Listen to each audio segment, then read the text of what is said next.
Welcome to another edition of the Hitting the Hardwood podcast, your home for all the latest Minnesota Lynx and WNBA news, analysis, and coverage. Thank you for tuning in to another episode. I'm your host, Mitchell Hansen, and I'm thrilled to be joined this week by someone many of you are familiar with who follow the college basketball game and the WNBA, Lyndsey D'Arcangelo, who covers the WNBA and college basketball for The Athletic, Just Women's Sports, basically everywhere else, and she is a co-author of Hail Mary, The Rise and the Fall of the NWFL. Welcome, Lyndsey. Thank you for joining. Thanks for having me.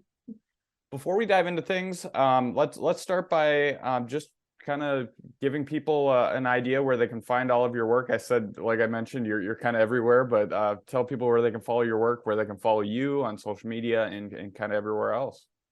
Yeah, I've been at The Athletic for, it's going to be 5 years now. This July, which is kind of wild. But yeah, I like you mentioned, I write about the WNBA and women's college basketball for The Athletic. And then I also do some stuff for Just Women's Sports on the side as well.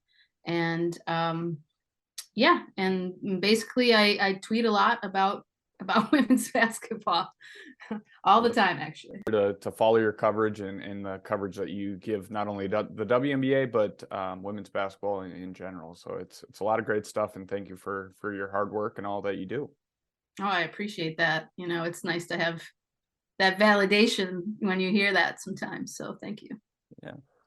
Well, let's get right into some of the questions, if you don't mind. I first kind of wanted just to talk to you a little bit about the off season. It's kind of been a busy off season. We've seen kind of, I would say, maybe a little bit of a realignment with just kind of the, how top heavy the WNBA is and the, the free agents that have shifted teams this off season. What are your thoughts on the busy off season and kind of things that have unfolded so far? Yeah, so we sort of, people say that we enter this super team era because, you have Brianna Stewart, Jonquel Jones, Courtney Vandersloot, all in New York City now with the Liberty, and then Candace Parker joining the Aces. Was essentially, they're just both very talented teams on paper. We've already seen what Vegas could do without Parker, and to have her on that team now is kind of wild. But yeah, so we've seen these teams sort of develop in the past, but always through the draft. Like Minnesota, as you know, was a dynasty for a little bit with Maya Moore and Rebecca Brunson and Lindsay Whalen and Sylvia Fowles, and we've seen this before, but to have it being done through free agency, I think, is what has caught everybody's eye. And Simone Augustus, obviously, how could I forget her as well on the Lynx? So so I think that's why that caused a lot of conversation about this new era of superstar players taking less money to sort of go play with each other. And it's, like I said, it's not like we haven't seen it before. It's just happening in a different way now. And then you have other teams that are really focusing and trying to rebuild and get better through the draft. Dallas Wings, casted a wide net and drafted a haul of riches, hoping to find that right combination to put around Enrique Ngubale.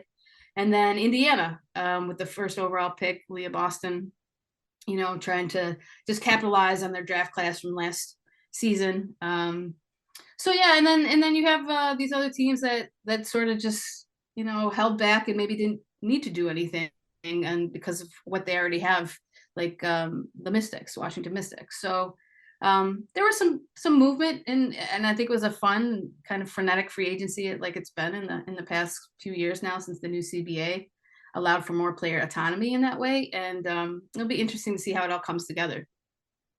Yeah, I obviously Las Vegas and New York are going to get a lot of the attention, just strictly based on how good they are and how stacked they are, and rightfully so.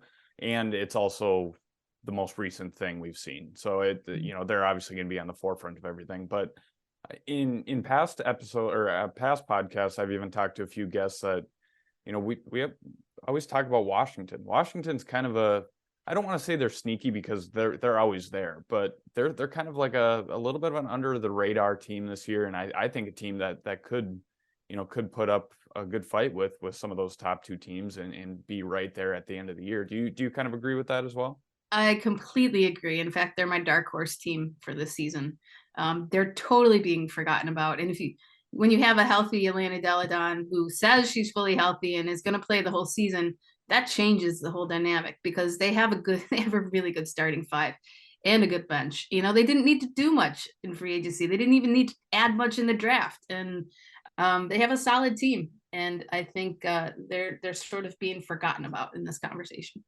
I do think that the coaching situation, obviously with Mike Tebow kind of stepping aside and Eric stepping in, I do think that, and now this is going to sound like a knock on Eric, but I don't mean it to come across that way. But I do think that a younger head coach could matter or could make a difference in the postseason. You oftentimes see, that, people don't like to view coaching as making that big of a, or making that much of an impact. But I think it could, especially when you have best of 7 series. Let's say it's game 7, could just be a last minute decision, coaching decision that makes all the difference. So I'm not saying that will happen, but I'm curious to see what will happen with Eric's transition or Eric's move into kind of taking things over.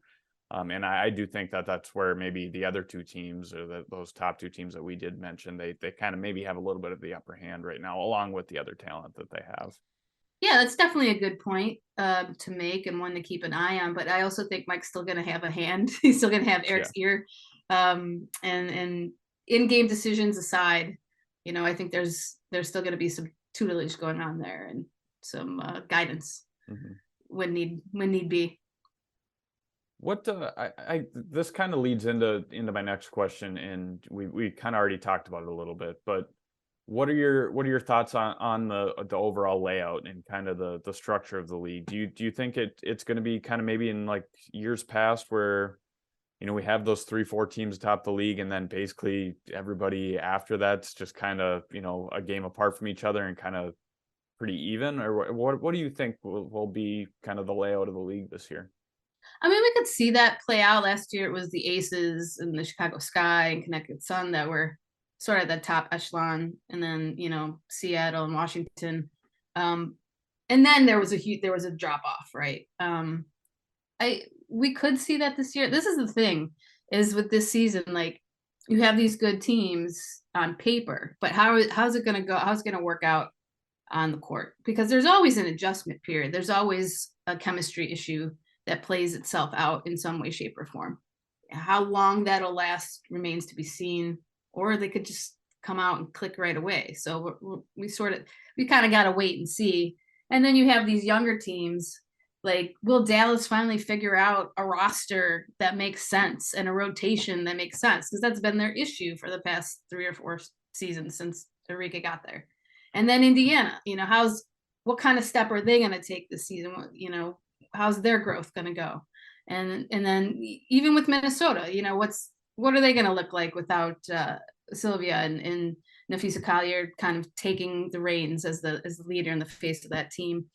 Atlanta, Ryan Howard, how is she going to capitalize on last year's success? I mean, they were great defensively and they needed some offensive help, which I think they've gotten. So, there's a lot that's up in the air, and it's exciting though.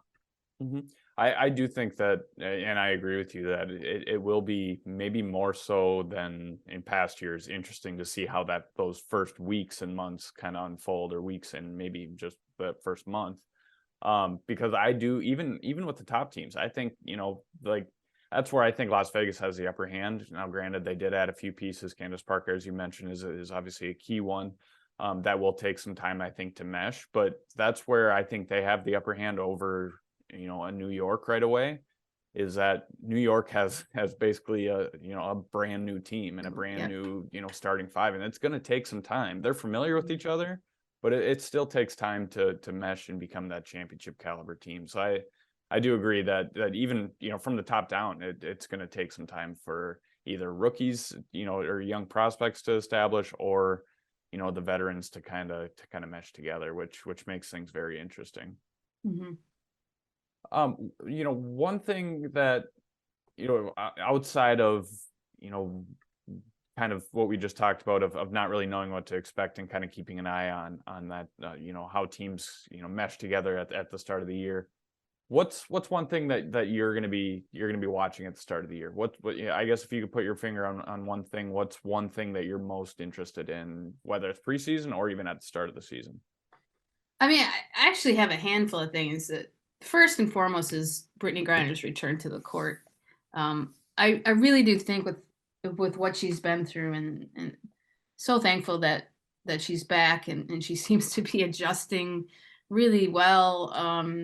From our vantage point as far as what she presented in her press conference, and she seems eager to get back on the court, and just it almost seems like her love of basketball haven't it been taken away from her, and almost she didn't know if she'd ever play again. And so to have that renewed love for the game, I think we're going to see a different Brittany Griner this season, a more motivated and more joyful Brittany Griner than we have in the past. It's just the vibe that I get. But how great is it going to be to see her play in that first game for everybody? So that's number one. And I'm excited to see Indiana's growth. It's they're I think they're the youngest team in the league. To see them sort of, like I said earlier, build on last season, and then just see what Aaliyah Boston can do at the pro level when she's not being triple, quadruple teamed. It's just going to be fun to see their development. A big thing for me leading up to the start of the season is rosters and cuts. There's so many teams that have like way more players at training camp than they can carry for the season. And, like 17, 18 players when you got to get it down to 12, 11, and to see that play out. And then the level of competition, I think, as we mentioned, is going to be, I think, very good this year. It's always good, but I think it's, just going to be another level this season. And then to see, like we talked about again, what other teams step up, aside from, all the talk about New York and Las Vegas, to see what other teams sort of rise to the occasion. Yeah, when it comes to, being like the level of competition, kind of the talent that's spread out, I do agree. And I think that this is another reason why we're ready for expansion, by the way. But I do think that even, as we continue to progress with the amount of talent that's coming out of the college game, there's obviously the same amount of spots. There's not any more spots than what there was. Even you could argue there's even less because a lot of teams carry 11 players instead of 12. But I mean, we're only going to get better top to bottom on rosters if we don't expand. And that's good. Obviously you're improving what's already here, but I do think that they need to expand to obviously spread out that, talent a little bit and provide more opportunities. That's a whole other conversation. But I do agree that, with top to bottom, I think that a lot of teams are better than what we've kind of seen in years past, which is great. And it's going to be exciting to watch. That's for sure. Yeah, I completely agree. I mean, it is a whole other conversation talking about expansion. And just a quick side note, but how weird is it that the information came out? I think Richard Deitch put something out about how, a conversation with Kathy Engelbert where she talked about, they had 100 teams or 100 cities, excuse me, targeted, and they're trying to get it down. I'm like, weren't they trying to get it down from 20 just last year, and saying they're going to pick a city by the end of the year? What happened? Like, where did that come from? I feel like we're in an endless cycle when it comes to the WNBA. We're almost there, and then they're like, oh wait, we got to evaluate, we got to step back, we got to, I don't know. I don't get it. It makes zero sense, even coming from the WNBA, to like put it out there so fervently that something was going to happen by the end of the year, and then all of a sudden, like, why even put that out there if you really don't have your ducks in a row with it? If you're really unsure, and you really aren't positive, like what cities you're sort of targeting, why even put it out there in the first place? Makes no sense. Well, and then on the other side of things too, like you look at, let's say the Bay Area, they have, an investing group that's ready. Well, they wouldn't be sitting there ready if they didn't get some sort of indication. I don't think that they're a legitimate, final location or a considered location. So to me, it seems like, I don't know, they're ready, and they just don't have, like you said, their ducks in a row, that they're trying to kind of backtrack now that, okay, Mhm. maybe we want to do it in 2 years. Well, you don't have to like give us, a detailed timeline, but I'm just like, kind of just right? be honest. Like, Yeah. to continue to say like, oh, it's a couple years out, it's a couple years out, it's a couple years out. Well, we've been that way for 10 years. Like, when is it going to Yes. get here? Again, I completely agree with you. And that I love the WNBA, but there's one thing they have been consistently frustrating with, and that's transparency. And that's always been the case. Mhm. Yeah. You know. It's just, just be honest. I mean, that's it. I mean, if you're not ready, you're not ready, but just Mhm. don't go back and forth and kind of keep everybody guessing. But, well, we'll Anyway. get there. We'll get there eventually. Hopefully, knock on wood. Um, well, one other thing is, talking about changes with the league. Recently we've learned of the rule changes that just came out. The Mhm. coaches challenge, among Yep. other modifications. What are your initial thoughts on some of those rule changes and some of those announcements that were made? I think it's great. We see the coaches challenge in NFL, and it's worked out rather well. And they do it in the NBA. Why not add it to the WNBA game? And I think it makes sense. We've seen questionable calls, especially during the playoffs. Uh, so hopefully this will help mitigate some of that. The only thing I don't understand though is the coaches challenge now for goaltending or basket interference, because that really doesn't happen. I'm guessing they had to put it in there just to have it in there, but I'm trying to think back to when that's ever happened. You puzzled me too. I don't know if I've ever seen it happen before. Right? So I don't know. I guess it's just part of the language. They had to throw it in there, but I found that interesting.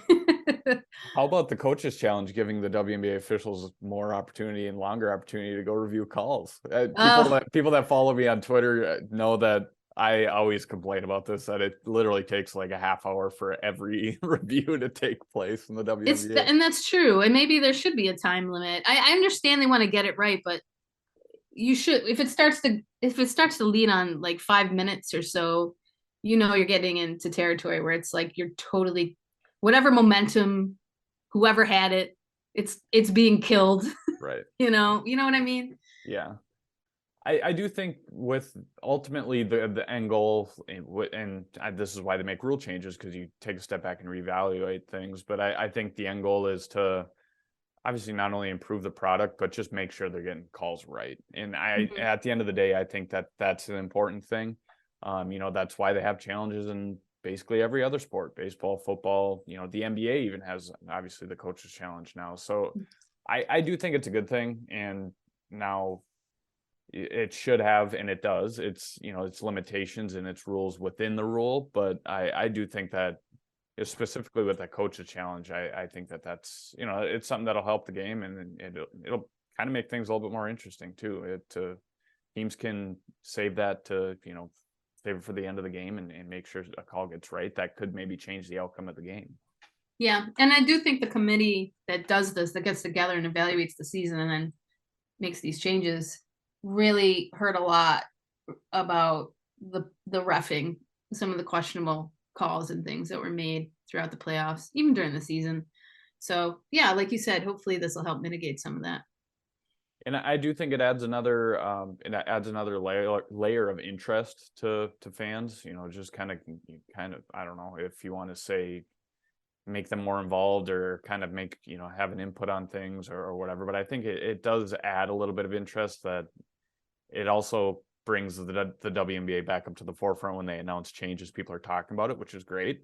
As long as it's not for bad reasons, expansion, then it's fine. But that kind of leads into my next question to you about about, the exposure of the WNBA. They announced earlier this offseason the new TV deal with Ion to kind of put the game on another platform, which is great. I think anywhere else you can put the game, and outside of where it already is phenomenal. But I always kind of look at the WNBA, in comparison a little bit to the college game. It's two different worlds, but it's the same product in the end. Different talent, obviously, but the college game seems to kind of maximize their exposure. They've, whether it's March Madness or, kind of maximizing the Caitlin Clarks and the Paige Beckers and, the Atlanta Bostons, everything else, to kind of, or every other, top prospect to get that product out there, get that in the eyeballs and kind of maximize that exposure. It seems like the WNBA, for whatever reason, has kind of missed that opportunity. Do you agree with that, or do you kind of, fall along that same line? Of course, I agree with that. Marketing has been like the WNBA's Achilles heel. I mean, we've had stars. It's not like we haven't had stars that they could get behind and put out front and and market to fans. It's those of us who have been covering the WNBA for a while now, and I'm talking beyond 5 years, have been just shouting from the rooftops for this. Like with the WNBA, they've always said, and this is not just WNBA, but women's sports as a whole, right? It's always been this, well, it's the chicken or the egg thing. And no, it's not. It's not. It's not, do we put the games on television and then the fans will come, or do we wait for the fans to come and then we'll put more games on television? No, that's backwards thinking. Visibility and accessibility equals increase in viewership. And that's exactly what we have seen year over year over year over year. The more games you put on TV, the more accessible you make them, the more people will watch. People want to say no, but Caitlin Clark's driving, Angel Reese, Caitlin Clark, they're driving the rise in viewership. Do they have something to do with it? Sure. But if those games weren't accessible, how could you even watch them? You have to be able to watch the games, and you have to be able to find those games. Mm-hmm. It doesn't matter what superstar is playing, unless you're able to access them, you wouldn't be able to watch them in the first place. So yes, it seems like the WNBA is finally getting out of its own way. For why they were reluctant, the powers that be were reluctant, I'll never understand it. And this goes with the NCAA too. I mean, we know from seeing reports and things how they got in their own way and how they didn't promote the women's game because they are idiots. I mean, let's be honest, or chauvinists, or whatever you want to say. But the WNBA is finally getting it, and they are seeing the rewards of that. And every season they're adding more games and now putting it on television. Like you don't have to. I think Ion's what a station you can get without some big cable package, right? Mm-hmm. So you can find those games and you can watch them. Anybody can, which is great. And even when they didn't have, the maybe the as expansive as they do right now with TV coverage, League Pass has always been kind of a nightmare too, because they couldn't even get the internal kind of viewership or the internal program. Like NBA League Pass has its faults too. But you could at least watch every game at that time, where WNBA League Pass, for whatever reason, it seems like there's almost more problems than there is solutions or kind of positive outcomes when it comes to that. So that's always that's people's backfall. Like that, if you can't watch, let's say, an NBA game on national TV or on TV in general, you're going to maybe watch it on NBA League Pass, where the WNBA, it seemed like you couldn't do both or couldn't do either.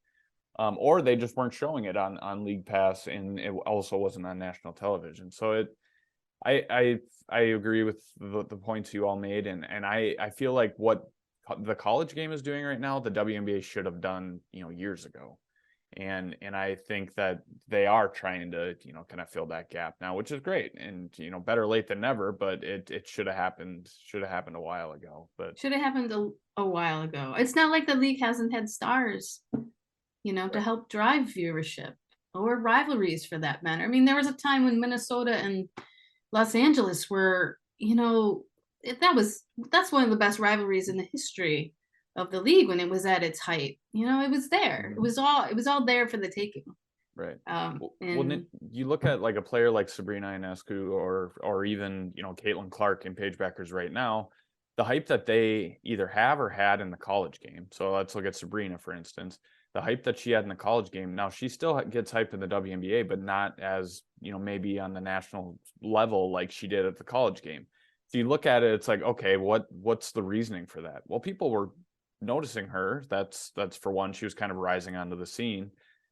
What, like, she had exposure. She had the eyes on the game, and then she got into the WNBA. Now, granted, she still she's better than what she was in college, but I mean, she's still that type of talent, but maybe as many people don't watch her, which is the point we're both making here. yeah, there's that, but there's also when you make that leap from the college game to the pros. I mean, you're starting back at the lower level, and you still have to prove yourself. And then she got injured. There's still a level of expectations to be met. What she did at the college, she was at the pinnacle. She was at the peak, just like Caitlin Clark is right now. Paige will probably be when she comes back from injury. It's not like you can just automatically do that when you get to the WNBA. There's a level of proving yourself. Mm-hmm.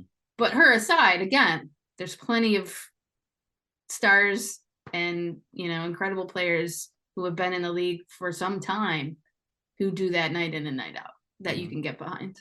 Right. So we just solved basically expansion, TV deals, and what I don't know, everything else. The league should have been listening to us all along, Mitchell.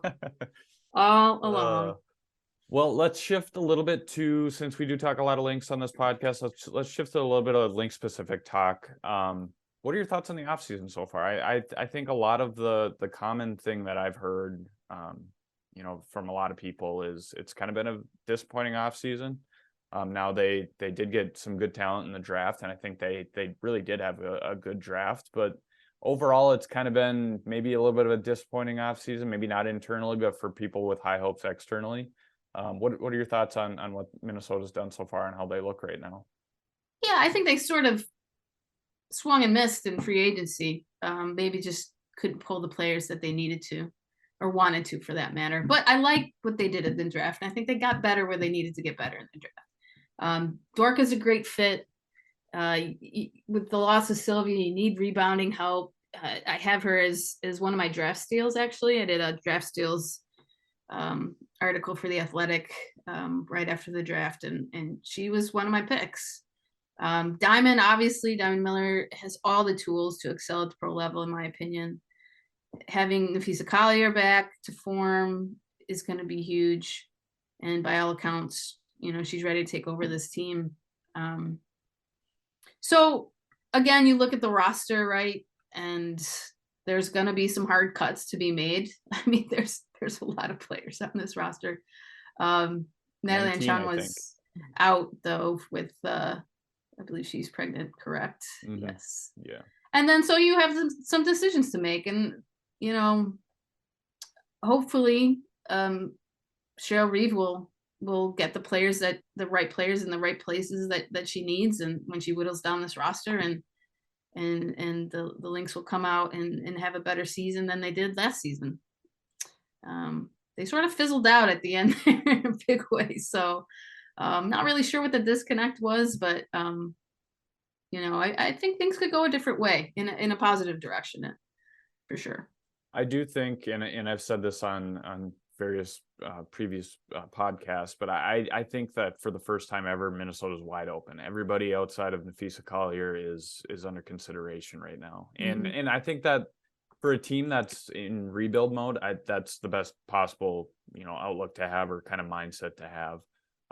But everything you can tell, even in training camp this offseason, rightfully so, the Lynx have said everything they do is centered around Nafisa Collier. Everything they did in the draft is centered around Fee. She's the lone captain for the first time since Cheryl's been in Minnesota that they've only had one captain. That's this year, and it's Nafisa Collier. They've talked about how they want to cater to Fee and how her style of play offensively. She likes being aggressive. She likes pushing the pace. She likes running the floor. That's why they picked Diamond Miller. That's why they, they have Dorka Juhas that can kind of spread the floor a little bit.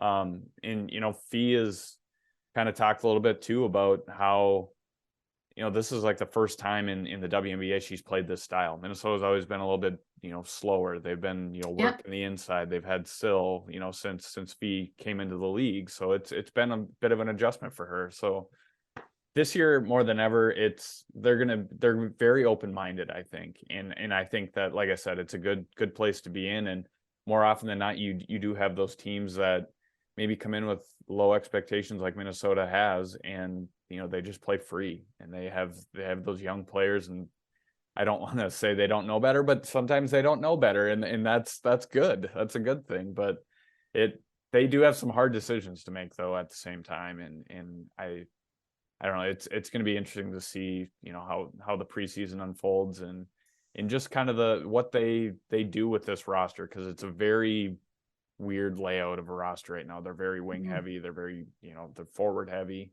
But it'll be interesting to see what they do and what kind of team they put together this year. I really don't know what to expect. Yeah, that's a great way to put it, that it's wide open. And like I said, it's a matter of Cheryl figuring out, the right combination of players and the right fits at the different positions and whatnot. So yeah, they're one of the teams I'm keeping an eye on as far as cuts and things like that. And how that plays out, just like Dallas, same thing. Indiana even has some hard decisions to make as well. That's true. I do think that with the draft picks, in any other year, I think Minnesota takes 3 of the draft picks they took this year. And that being Diamond Miller, Dorka Juhas, and Bree Beal.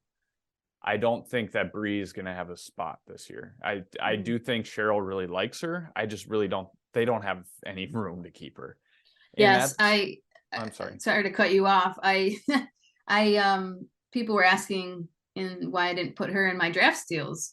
I think she's an exceptional defensive player. What she lacks offensively is just not going to fit with this team. And there are 4 or 5, maybe 4 veteran guards in front of her who can produce, who can score. That's just hard. It's just a reality of the situation. I think if Tiffany Mitchell wasn't signed this offseason, I think Bree Beal takes that spot. But that's a great point. I think with Tiffany Mitchell there, I mean, I like her, and like you said, I do think her offensive game lacks. I do think she's more of maybe kind of like an Elena Beard type player, where she's that defensive specialist, but she doesn't have the offensive game to match her defense. And she's even admitted that she needs to improve her offense. But yeah, I do think that the top 2 picks, Juhas and Miller, I think that they're locks to make the team. Yeah, agreed. And I don't know that they're gonna have to. I think, depending on what happens with Natalie Achanwa and just kind of how they handle her contract and how that whole situation works, if they can replace somebody with her spot, or how that situation will work under the cap. But I think somebody like even Damaris Dantas is going to be in jeopardy of a spot. I mean, she's a good talent, but she this is going to kind of sound mean, but she hasn't been there. She hasn't been on the court. The last 2 seasons, she's either dealt with, personal issues or, injuries. And the best available, or, to be an asset to the team, you have to be on the court. And that's something that she's lacked. But they have some tough decisions to make. And I think that it won't be, that's surprising to maybe see a familiar face or maybe even a veteran player cut from this team out of training camp. Yeah, I agree. We all know how hard it is to make a WNBA roster, and unless you're one of those top tier all-star players, you're vulnerable, even as a vet.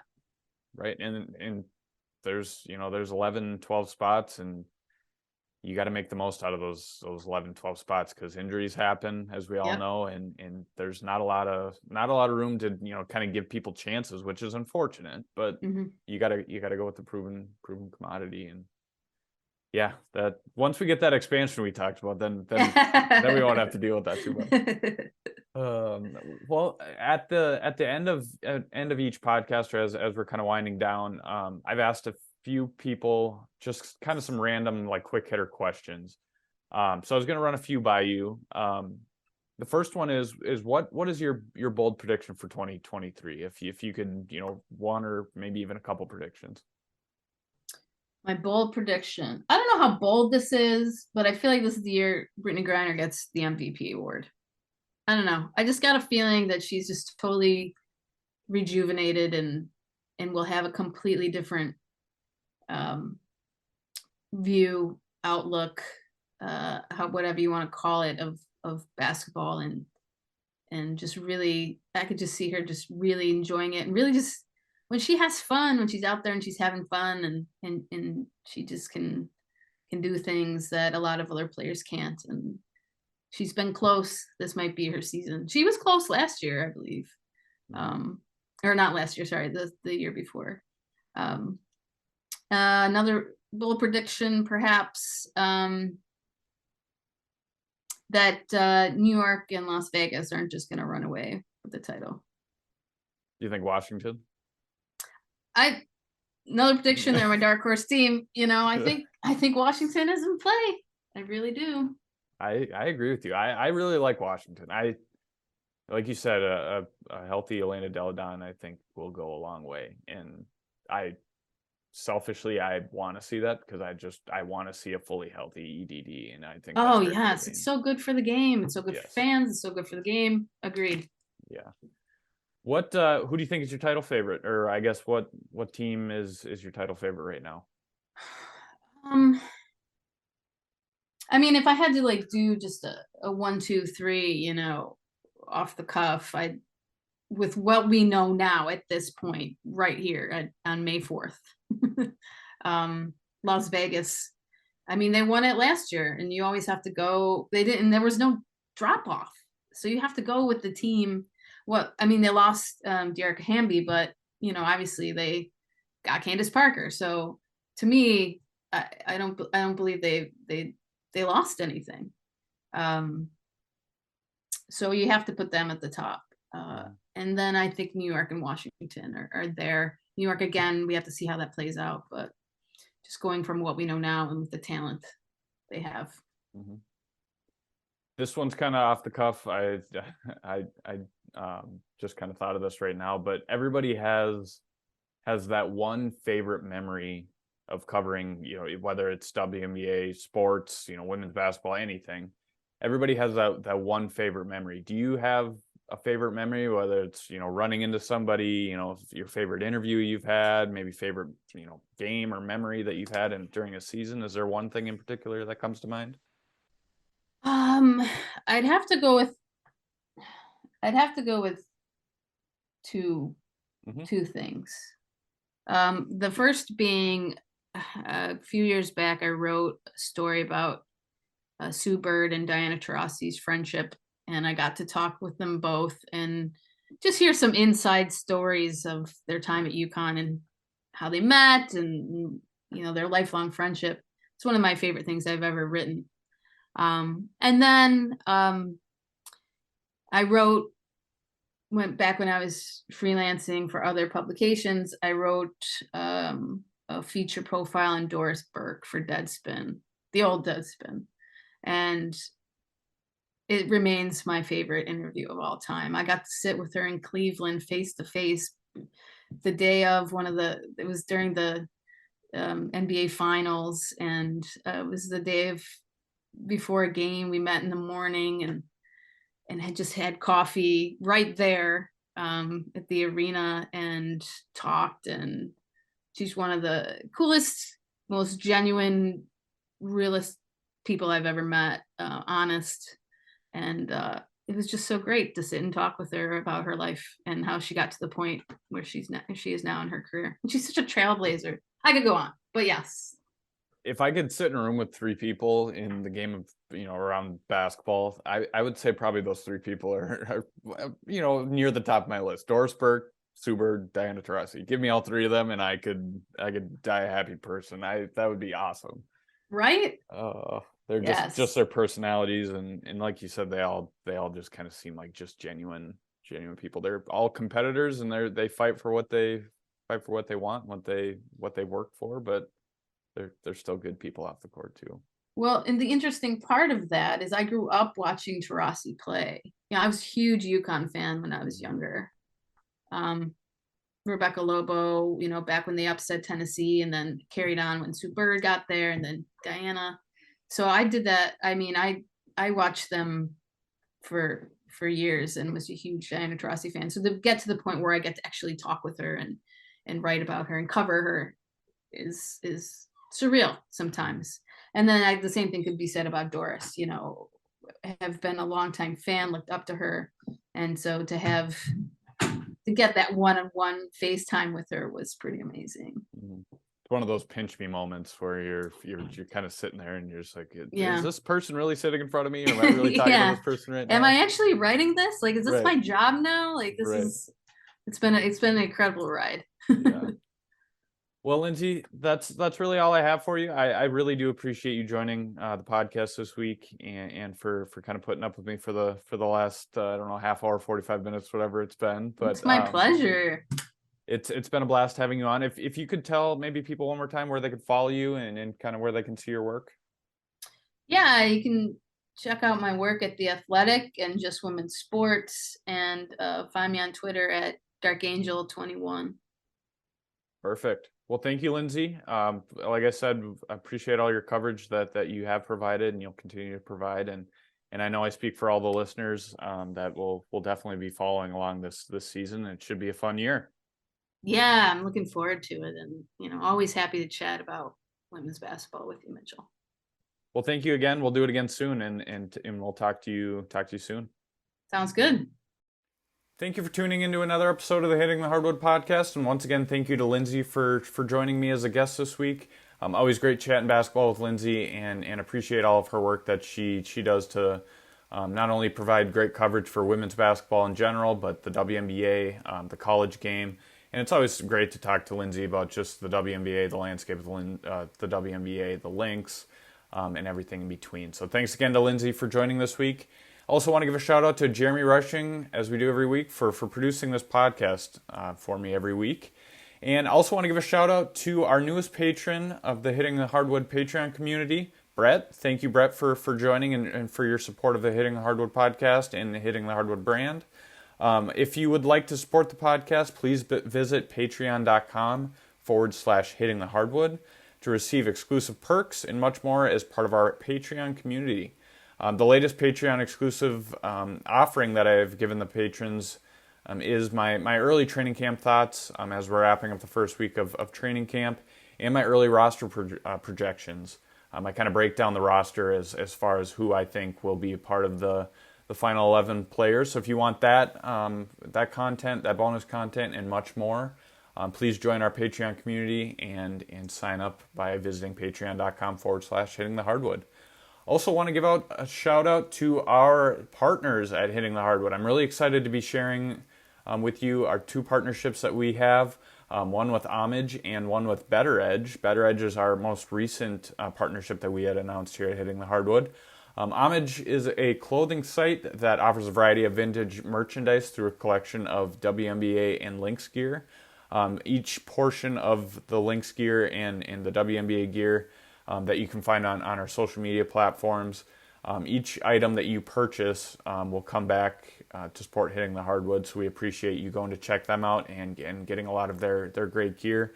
As I'm speaking right now, I'm wearing my Homage WNBA t-shirt, which is one of my favorite t-shirts to go along with some of the Lynx gear that I also have. But a lot of great stuff there that you should check out. And then Better Edge. Better Edge is a Minneapolis-based sports betting company and platform that lets users bet against each other and choose how much they're willing to bet with no fees. I've been a user of Better Edge in the past, and I enjoy it a lot.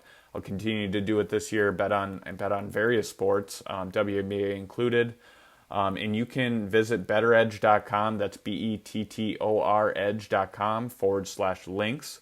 And if you do so, if you sign up using the promo code LYNX, you get a free $20 on us. And not just on us, but on Better Edge as well. But free $20 in free play as you sign up, and so make sure to go check that out.